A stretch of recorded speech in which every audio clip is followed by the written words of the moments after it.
आज हम लोग पढ़ेंगे जीओसी जनरल ऑर्गेनिक केमिस्ट्री। हालांकि ये ऑर्गेनिक सेक्शन का ब्रांच है और 11th से ही इसकी पढ़ाई होती है। तो आइसोमेरिज्म और यूपैक नेम के बाद ये आता है करीब। तो इसमें जो टॉपिक हम लोग कवर करेंगे, पहला टॉपिक है फंडामेंटल ऑफ ऑर्गेनिक। उसमें आपको क्लीवेज प्रॉपर्टी आ गया, क्लीवेज मतलब ब्रेकिंग। फिर इलेक्ट्रॉन गिविंग आ गया, इसमें फंडामेंटल ऑफ ऑर्गेनिक में आया। सेकंड टॉपिक होगा बॉन्ड, अटैकिंग रिएजेंट।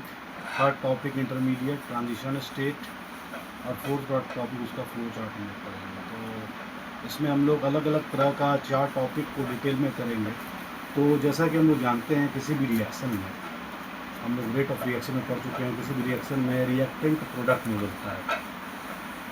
तो इसको थोड़ा वाइड दिया गया है यहाँ पे वाइड इस सेंस में, क्योंकि जब ऑर्गेनिक सेक्शन का जब डील होता है और वहाँ रिएक्शन की बात होती है, तो वहाँ पे रिएक्टेंट जो है वो सबस्ट्रेट और अटैकिंग रिएजेंट में बढ़ जाता है। Means substrate plus attacking reagent, और उसके बाद आपको प्रोडक्ट मिलता है। उससे भी पहले जो होता है, हम लोग जानते हैं कि water as a universal solvent, तो उसमें सॉल्वेंट का भी इस्तेमाल होता है। मतलब सबस्ट्रेट और अटैकिंग रिएजेंट के साथ सॉल्वेंट का मिक्स होता है। उसके बाद आपको मिलता है एक इंटरमीडिएट स्टेट, एक मिलता है ट्रांजिशन स्टेट। फिर इंटरमीडिएट स्टेट आपको 3 पार्ट में बढ़ता है। एक कार्बोकेशन हो गया, कार्बोकशायन हो गया, कार्बोनायन हो गया, और कार्बन फ्री रेडिकल्स हो गया। और ट्रांजिशन स्टेट जो होता है फ्रैक्शन ऑफ सेकंड में होता है, और इसमें ओल्ड बॉन्ड टूटता है और नया बॉन्ड का फॉर्मेशन होता है। जब हम सबस्ट्रेट का बात करते हैं, तो सबस्ट्रेट एक ऐसा मॉलिक्यूल्स है जिसमें कि अटैकिंग रिएजेंट अटैक करके उस रिएक्शन को फॉलो करवाता है। तो ये एक मॉलिक्यूल्स है, और ये हम लोग को इम्पॉर्टेंट इसलिए है क्योंकि मेन सबस्ट्रेट में ही सारा कुछ होता है, और इसमें इलेक्ट्रॉनिक इफेक्ट होता है जो हम लोग पढ़ेंगे। अटैकिंग रिएजेंट को भी 2 पार्ट में इसमें बांटा गया है, एक न्यूक्लियोफाइल हो गया, एक इलेक्ट्रोफाइल हो गया। उसको भी हम लोग डिटेल करेंगे। तो लास्ट में जो हम लोग को प्रोडक्ट मिलता है, और तो यहाँ पे रिएक्शन को डिफाइन कर देंगे। When substrate and attacking reagent are when attacking reagent are attacked on particular substrate, we find the to with the help of solvent we find two state, intermediate and transition, and after that we find the product. This is called reaction और mechanism of reaction. अब हम लोग जानेंगे कि इस substrate और attacking reagent में कैसे अलग अलग तरह का रिएक्शन लिखा जा सकता है। तो उससे जानने से पहले हम लोग को जानना होगा कुछ इलेक्ट्रॉनिक स्ट्रक्चर के बारे में। तो इलेक्ट्रॉनिक स्ट्रक्चर में आपको आता है सबसे पहले फिशन ऑफ कोवेलेंट बॉन्ड, क्योंकि कार्बन और इस कंपाउंड जो होता है कोवेलेंट बॉन्ड ही फॉर्म करता है। तो कैसे फिशन मतलब टूटना, क्लीवेज, फिशन, ये सब जो टर्म्स है इसको ध्यानपूर्वक समझना होगा। ब्रेक करना, तो इसको 2 प्रकार से हम लोग देखते हैं। एक होता है हेमोलाइटिक, एक होता है हेट्रोलाइटिक। होमोलाइटिक क्लीवेज और हेट्रोलाइटिक क्लीवेज। होमो जैसा नाम है, होमो मतलब सेम। अगर 2 एटम सेम है, और चूँकि बॉन्ड अगर यहाँ पे अगर 2 एटम्स हैं, मान लीजिए ए और ए एटम है, और एक सिंगल बॉन्ड लगा हुआ है, मतलब 2 इलेक्ट्रॉन का शेयरिंग हुआ है इसमें। तो अगर 2 एटम्स सेम है, तो उसको उस तरह का बॉन्ड को ब्रेकिंग को हम लोग बोलेंगे होमोलिटिक क्लीवेज। और चूँकि ये इलेक्ट्रोनेगेटिविटी को फॉलो नहीं करता है, इलेक्ट्रोनेगेटिविटी क्या होता है, उस इलेक्ट्रोनेगेटिविटी मतलब इलेक्ट्रॉन खींचने की क्षमता उसको उसमें होता ही नहीं है।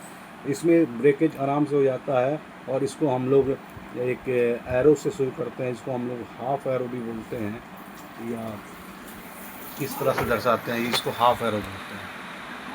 हाफ एरो मतलब सिंगल आपको इलेक्ट्रॉन का हो गया, तो ये ले लेगा। और एक होता है हेट्रोलाइटिक क्लीवेज, इसमें 2 अलग अलग मॉलिक्यूल्स हैं, और इसमें जो आपका ब्रेकिंग होगा, इसमें हो सकता है कि या तो ए इलेक्ट्रोनेगेटिव हो या तो बी इलेक्ट्रोनेगेटिव हो।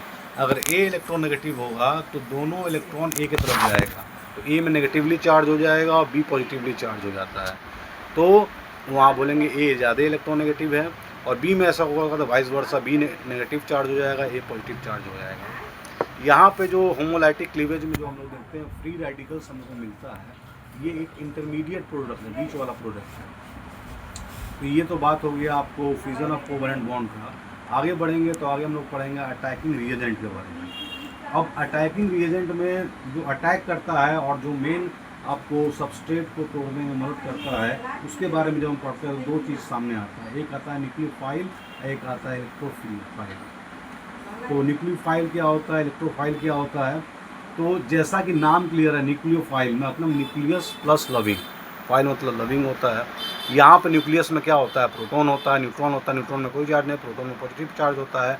जो पॉजिटिव चार्ज लविंग स्पीसीज है, इसको NU माइनस से शो करा जाता है। NU माइनस क्यों? क्योंकि ये माइनस होने के कारण ये अट्रैक्ट करेगा, मतलब इसको चाहिए क्या, इसको प्रोटॉन चाहिए, इसीलिए इसे पॉजिटिव लविंग इसको बोला गया है। इसमें नेगेटिव होने के कारण ये अट्रैक्शन होता है, इसलिए इसको हम लोग पॉजिटिव लविंग स्पीसीज बोलते हैं। उसका जस्ट विपरीत होता है इलेक्ट्रोफाइल्स, इसको हम लोग E प्लस से सूचित करते हैं।